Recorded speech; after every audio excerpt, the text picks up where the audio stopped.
Chapter 39, Perek Lametes. Perek Lametes. We're on page Nun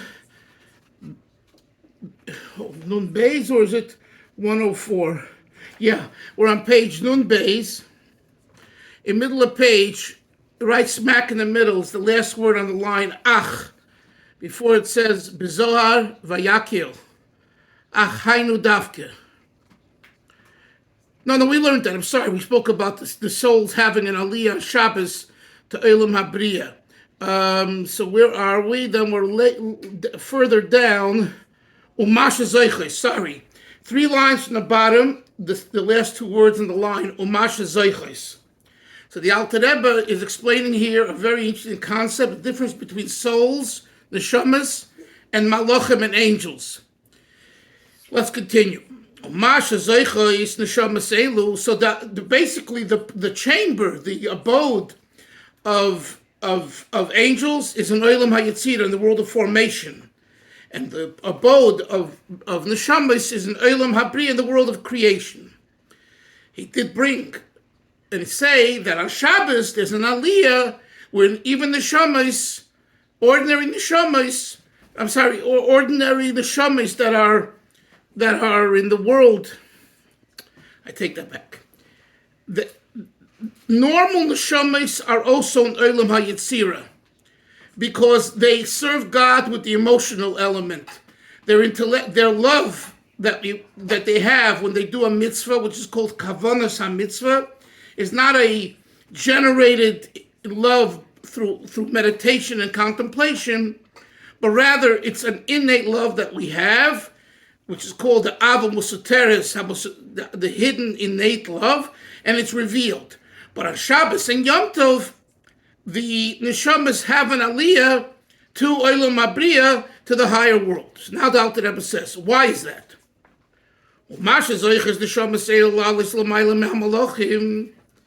Hey, why do they merit to have an Aliya on Shabbos or Chodesh even greater than the Malachim?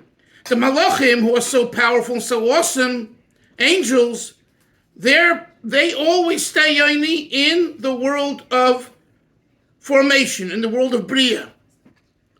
They don't, that's their place. But they're angels, they're Gavaldik, Malachim.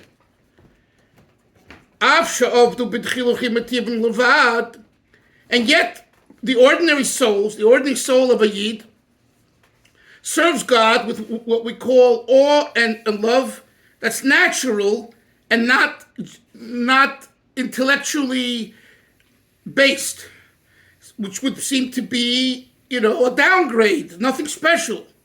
Says the Alter Rebbe, this is because why do the neshamas merit to have an Aliya on Shabbos or Chodesh? Go on to the next page, 104. Avram, because through the love and the awe and fear and the awe and love for God, Shalahem is kafya sitra achre. The love and awe that a regular neshama has subjugates the negative forces. Hamalubeshes, which is invested begufam in the bodies that carry and hold these souls. Bein b'pchinas surat merah. And what do? They have to subjugate themselves from doing what they're not supposed to, preventing themselves from doing evil. To conquer the desire, and not just to conquer it, l'shavron, to break it, to shatter it. Well, that's a heavy trip, that's a heavy avodah, and yet they do that. And so too, so too, in regard to doing good, we learned earlier, I think chapter 15, that for them, what's ordinary, like remember the Gemara, you learn a piece of Gemara 100 times, it was the style in those days to learn Avram 100 times, a piece of Gemara, a piece of Chumash, Torah. To do it one more time, 101 times, means breaking your nature. So who does this? Every neshama. Every regular neshama. So every regular neshama is in a war, in a battle. And these souls had a choice. hey, every one of you guys, you have a choice. You don't got to sit in Eretz Yisrael with everything that's going on. You can sit here in America, even though we have a lot going on, and supposedly think that you're safe and you're more secure. But the point is that everyone chooses and makes a choice. What did the neshama choose? The neshama chose to come into this world. The neshama chose to fight and deal with all the shtuyot, all the nonsense. The neshama was forced. What?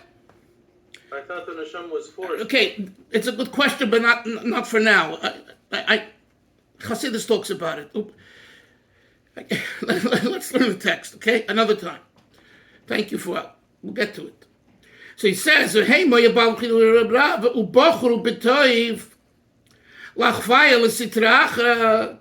nevertheless, the neshama chooses to do good, to subjugate the evil forces, the bad forces, revealing the preciousness, the dearness, the gewaltigkeit of God." And it's done in what manner, Velvel? As we said earlier in Tanya, like the advantage to light that comes from darkness. It takes the darkness and makes of it light. That's a chiddush. And that's an avodah. And for that, guess what? It gets a big, big lollipop. What's the big lollipop? That on Shabbos and Rosh Chodesh, the neshamas go from Olam HaYitzira to Olam HaSiyah. And what is it, Yoini? What does that practically mean? Pleasure, delight in God. The geschmack, the geschmack, Shleim always spoke about the geschmack of Shabbos, the Heilige Shabbos. The real geschmack of Shabbos is Shabbos.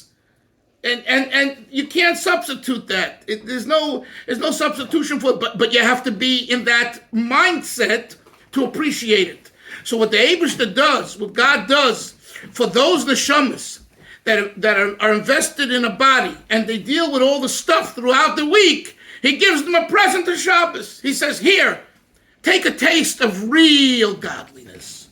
Take a taste of real spirituality. Take a taste of real pleasure of God. That's what we mean when you have an Aliya from Olam HaYitzira, which is kind of a natural, instinctual feeling, to a breathtaking, rich, animated, fresh, godly feeling. That's what he says. Yes. I have a chavrista with Avi Dalfin, and we're learning this in the Eish Kodesh. Yes. We're talking about the tavlin of Shabbos. That it's talking about if someone never experienced it, there's nothing they can compare it to. Right. The tavlin of Shabbos, tavlin Shabbos, right. Yes.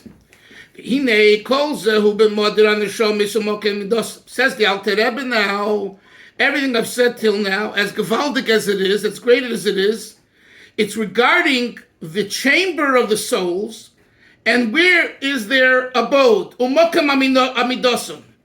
You see, when you learn Chassidus, everything that there is in the Gashmisdika world, we look at it also in the Ruchnisdika world.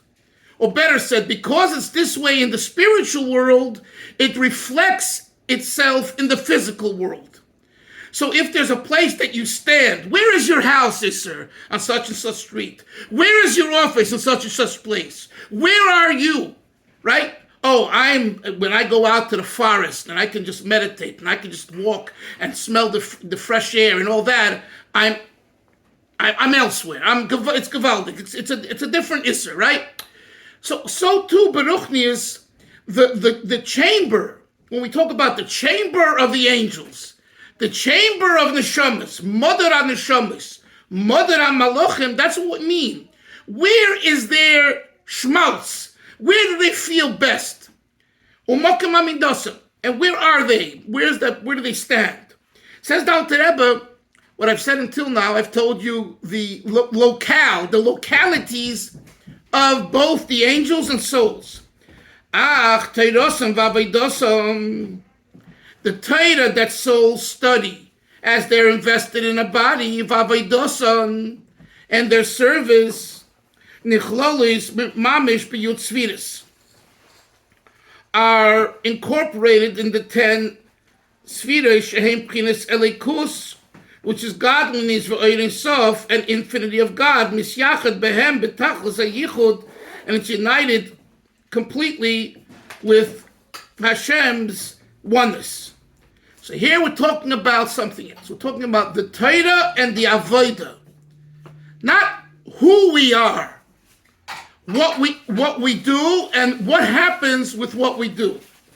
Says the Balatanya that the Torah and Avodah, it of a regular Jew, forget about Shabbos and Yom Tov. The last part that we learned about Shabbos and Yom Tov, that's a kind of a sidebar. Now we're going back to the very essential discussion in the chapter 39. So the Alter Rebbe says, there is the Torah study and the Avodah in the service of God that a soul does as the soul is invested in a body. Where is that? What's with that? So the Alter Rebbe says, that is united with the infinity of God. Behind the Sfiros the Bria in the 10 Sfiros. You see, the Sfiros, we talk about Sfiros. I need you to know this because it's relevant to all of Chassidus, any Chassidus that you learn. What does it mean, Sfiros? Sfiros are the godly elements in the world. The world itself is it begins Olam, Meloshin, Helem. Right? Olam, the word for world is Olam, Olam. It is associated, Meloshin, Helem, concealment. The world conceals. What does Hashem do? He puts within every world, the 4 worlds, Atzilus, Bria, Yitzir, Asir, he puts godly elements. He puts a godly opportunity. They're called spheres, elements. 10 spheres. It's from the Sefer Yetzirah, this is all from the Sefer Yetzirah. Says the Alter Rebbe, the Torah and Avodah that the Neshamas do is united with the spheres of Bria, of the world of creation. Through the intellectual love and fear for God. And it's also united with the 10 spheres of the world of formation, through the natural, instinctual love and fear. And within both is invested the 10 spheres of Atzilus, and it's united completely. And the 10 spheres of Atzilus is united with the Maitzel. Maitzel is the creator, right? There is Netzalim, there's Nivraim, creations. But in the world of Atzilus, we don't call them Nivraim. Israel, when we say Nivraim, we're referring to the world of Bria. When we say Netzalim, we're referring to Atzilus, right? Netzal, Eitzel, Atzilus. So in the world of Atzilus, there are Netzalim.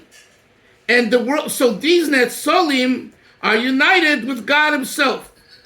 So this is all the Torah and the Avodah.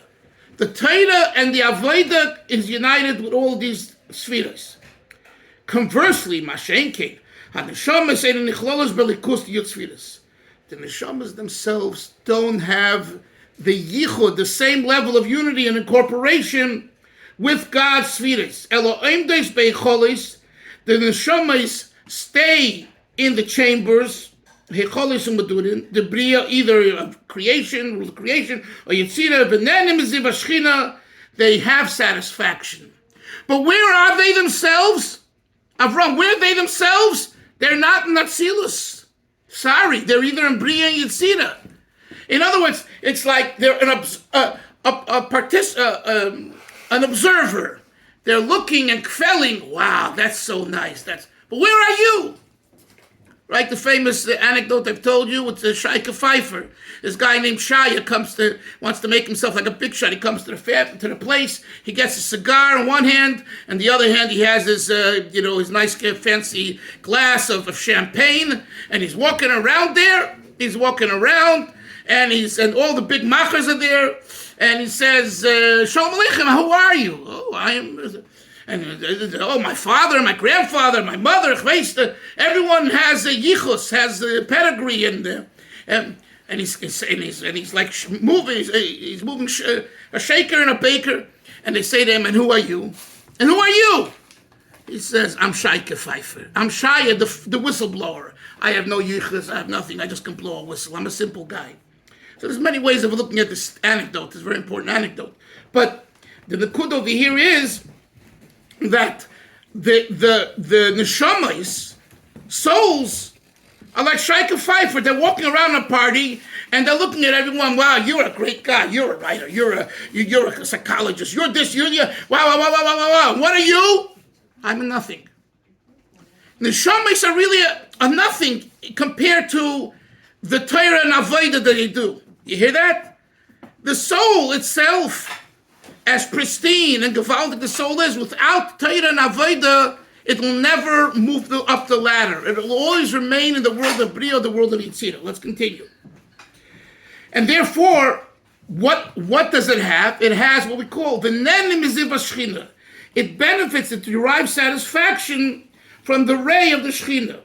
Hu Weiris of Baruch Hu, this is the infinite light of Hashem, Hamayuchad B'Yud Tzvidis, that is united with the Hamayuchad, This is mamish, the ray of their Torah learning and their avodah. I am Bezoyer Vayachal Daf Reish Yud. And the Alter Rebbe adds the reason why the souls receive this ziv, ki schar mitzvah mitzvah atzma. Now this thought, the Alter Rebbe began in chapter 37. We're in 39 now. That the reward to a mitzvah is not something else. It's not like you work, you get a paycheck, and that helps you pay your bills and give tzedakah. That means the work itself is not an end. It's just a means to an end. You're not interested. If you'd get the same paycheck, you wouldn't work. I'm talking about it, right? You would do what you like doing. Whatever. Some people, they like working. Fine. But the nekuda is, schar mitzvah yoini is the mitzvah. In other words, when you put tefillin on in the morning, and you know the Torah says you'll get a schar, you get a reward, you're not going to get something other than the mitzvah. You're going to get the revelation of what the mitzvah brought to the world this morning when you put on tefillin. Schar mitzvah, that's the meaning. Look at the words. Schar mitzvah, the reward to the mitzvah, is mitzvah. Says the Balatanya, says the Alter Rebbe, the schar for Torah and Avodah is having a shmek, having a taste, a reach of the Torah you learned in the mitzvah you did, that's in Gan Eden, and that's united with the Yitzvidus and everything else. You'll have a taste of it. Now he continues. Now what about the world of Atzilus? You would think over there it's much more than just a taste. He says, and the world of Atzilus, which transcends logic and intellect and comprehension, that's normal by a creation, because God's infinity is united with the ultimate union in the world of Atzilus. Adam finite greater than it is by Mabriya, because in Briya already began the contraction on the infinite light of God. Why? So that limited creatures that begin in the world of Briya should be able to receive Chabad of Atzilus, Leidus Hashem. Through that they comprehend God, Lahavin, which is Bino, Lahasik, as Hasoka, which is like Das, I think, in this case. Baruch Hu, in the infinity of God, based on every creature's ability of intellect, being given that they're limited, and therefore they only process their understanding of God in a way that doesn't overwhelm them to the point where they become annulled, yisbatlu, because if that were the case, they wouldn't be at all creatures. If that were to be the case, where there would be a limitless godliness shining upon them, they would return to the source, and be actual godliness, and they wouldn't be able to function as creatures. This contraction of the infinite light, this is the reason why there's an emanation. That's why in the world of creation, in the Olam Habriya, what are we getting? What are the souls getting in the world of creation? Or whoever else in the world of creation, just getting a glimpse, because there's a tzimtzum. And the tzimtzum is necessary. If not for the tzimtzum, the contraction, it would overwhelm. We're on top of page Nun Gimel now. Mashenkim Batzilus, conversely, in Atzilus, in the world of emanation,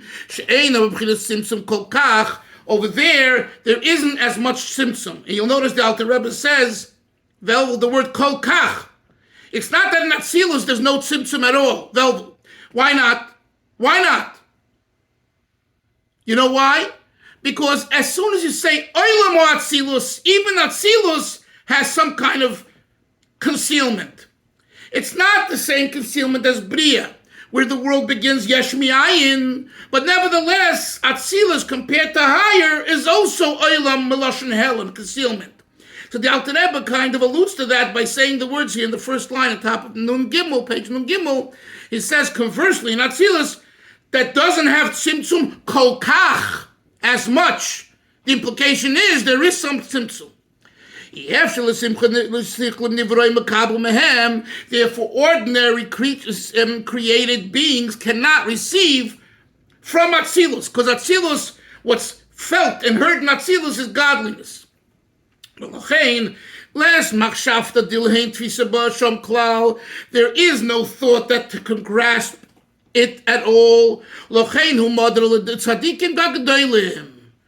You know who lives in Atzilus? Great tzaddikim. Because their service of Hashem is above. Even greater than the awe and love for God that's created by intellect. Just like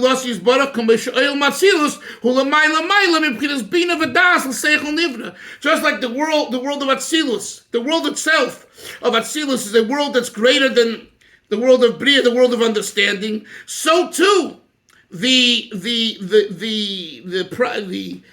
happenings of that world is a world that transcends the average comprehension.